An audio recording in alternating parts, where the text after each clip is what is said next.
সেটা হচ্ছে গিয়ে এই রেভলিউশন যদি ফেল করতো, কাদের ফাঁসি হতো? এই সরকারের মধ্যে নাহিদ এবং আসিফ এই দুজনের ফাঁসি হতো। ইউনূস সাহেবের কিছু ক্ষতি হতো, ইউনূস সাহেবের ক্ষতি হতো এই সেন্সে জেলে চলে যেতেন, জেলে চলে যেতেন। এটা না হলেও, উনি এটার সাথে জড়িত না হলেও ওনার ক্ষতিটা হতো, কিছু ক্ষতি হতো। এবং আসিফ নজরুল সাহেবের কিছু ক্ষতি হতো, আমি ঠিক জানি না যে এক্স্যাক্টলি কি ক্ষতি হতো, কিন্তু কিছু না কিছু ক্ষতি হতো। জামিন বাতিল হতো, আদিলুর রহমান শুভ্রের জামিন বাতিল হতো, সেও জেলে চলে যেত। বাকি যারা উপদেষ্টা আছেন তাদের একটা কোনো ক্ষতি হতো না। এবং ক্ষতি হতো কাদের? বিএনপি এবং জামায়াতে ইসলামের যারা নেতা, এদের অনেকেরই ফাঁসি হতো, একদম গ্যারান্টি।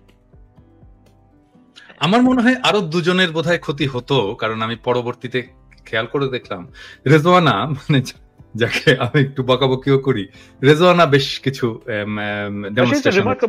মানে আমি তাকে খুব পছন্দ করি, খুবই ভদ্র মানুষ, এবং শারমিন মোর্শেদ, উনিও বেশ কয়েকটা ডেমনস্ট্রেশনে ছিলেন, বেশ সময় নিয়েছিলেন এবং বেশ স্ট্রংলি ছিলেন আর কি। এই দুইজনকেও হয়তো ঝামেলা পোহাতে হতো।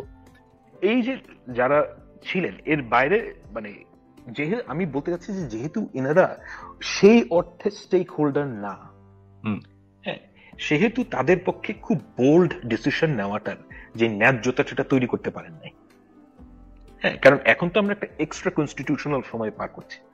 কিন্তু সাংবিধানিক ভাবে এই সরকার তো বৈধ না, এটা আপনিও বোঝেন, আমিও বুঝি। বাংলাদেশের সংবিধানে অন্তর্বর্তীকালীন সরকারের কোনো প্রফেশন নাই, but that's not a problem, that's not a problem at all. কিন্তু যেহেতু তাদের মধ্যে ওই,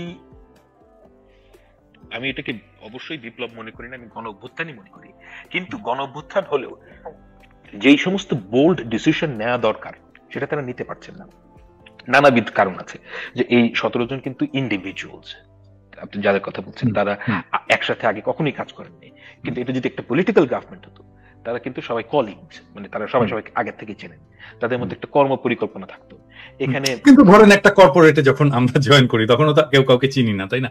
তারপরে একটা টিম করে, কর্পোরেটের মধ্যে আপনার একটা কমন গোল আছে যে আমাকে পয়সা বানাতে হবে।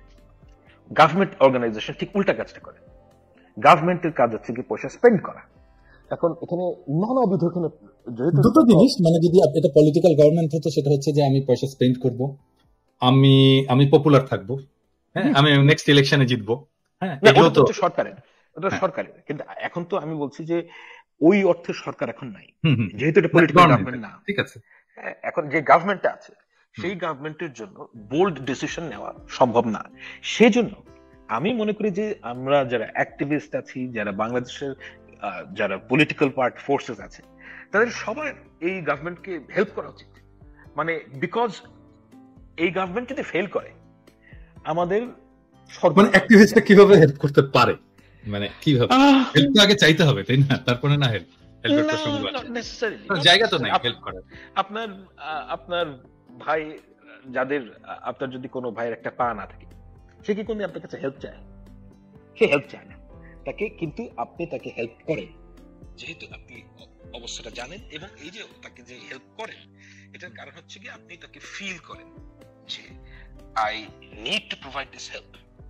আমাদের দেশে এখন ন্যাশনাল ইউনিটি দরকার।